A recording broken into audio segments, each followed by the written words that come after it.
Bonjour à toutes et à tous, j'espère que cette vidéo vous retrouve tous en bonne santé.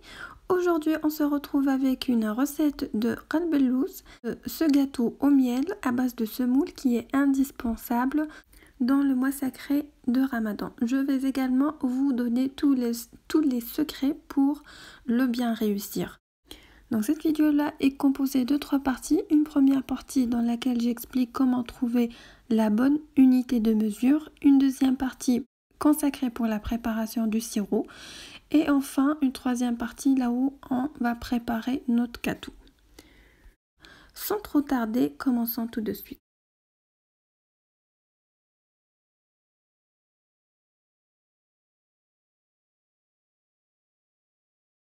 Donc l'unité de mesure dépend étroitement de la taille du moule que vous allez utiliser, donc pour avoir la bonne épaisseur de qalbellouz. Pour cela, je vais vous donner une méthode. Donc on va prendre de la semoule que vous allez utiliser, on va l'étaler sur le moule, on va la mettre sur le moule, puis on va compter une épaisseur de 1 cm. Il faudrait que la hauteur de notre semoule fera 1 cm. Puis on prend cette quantité là et on la divise sur 4 parties. Donc 4 volumes. Ce volume là va constituer notre unité de mesure.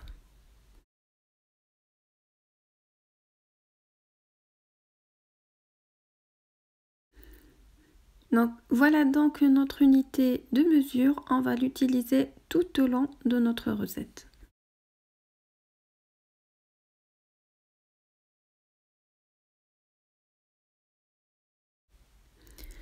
On va maintenant passer à la préparation du sirop. Pour cela, on aura besoin de 2 unités de mesure de sucre cristallisé et 4 unités de mesure d'eau, une tranche de citron. Donc, dans une casserole, on va mettre le sucre plus les 4 mesures d'eau.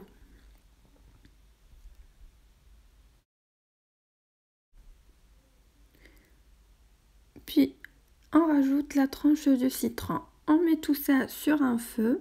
On mélange jusqu'à ce que notre sucre se dissout pour éviter qu'il se caramélise au fond de la casserole. Puis on le laisse jusqu'à ébullition. Une fois notre préparation est à ébullition, on va baisser le feu et on compte 10 minutes avant d'éteindre complètement le feu. Et notre sirop est prêt.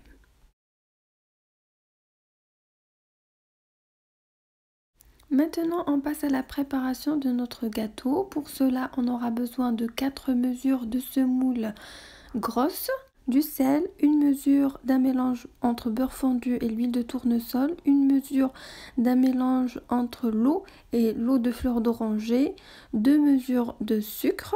Et comme outil, j'aurai besoin d'un mixeur ou d'un bras mixeur pour faire fondre le sucre. On passe maintenant à la préparation.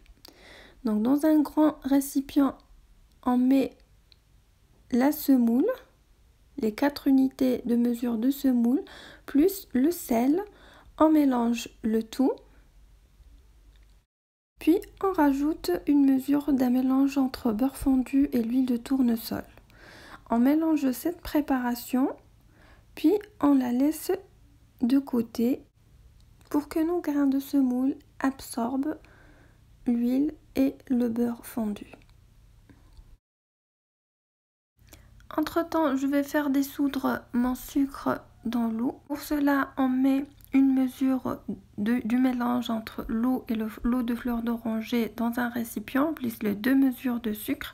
Puis, on les mixe jusqu'à ce qu'on ne sent plus les grains de sucre entre les mains. Donc, on va obtenir un mélange crémeux et lisse. Donc, en tout, je les ai mixés pendant une durée de 5 minutes. Donc, cette opération est très importante. Si on ne le fait pas bien, notre sucre va se caraméliser au four.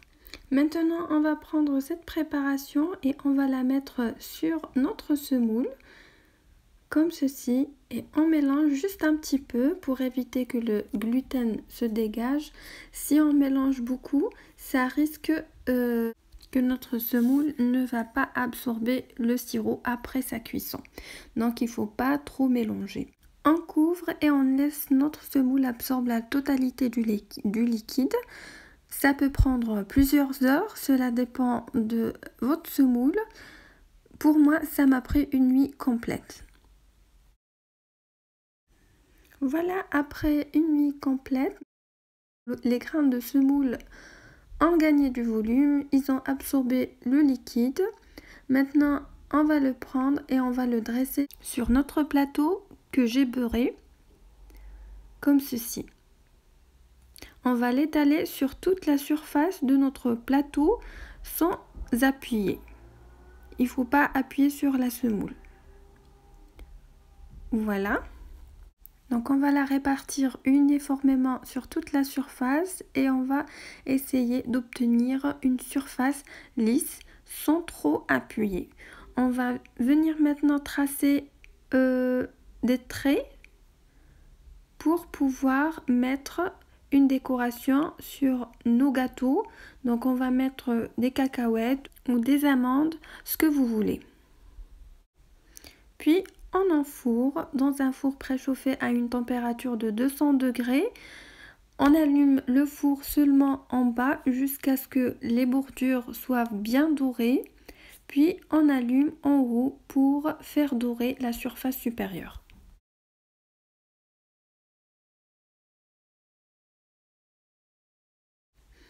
Notre gâteau va bientôt sortir du four, donc on prépare le sirop pour l'arroser. Donc je vous explique la quantité de sirop qu'on va utiliser.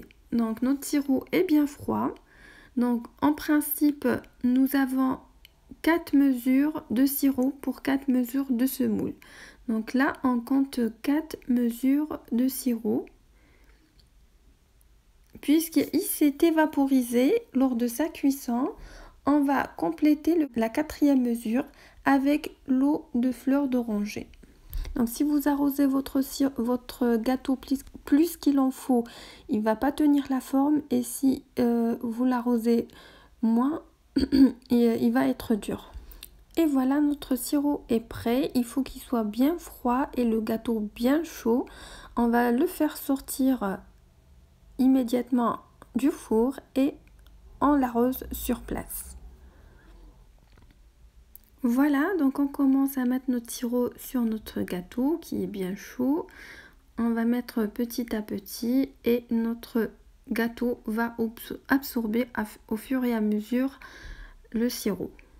On va découper notre gâteau pour faciliter l'absorption du sirop. Puis on rajoute toute la totalité du sirop.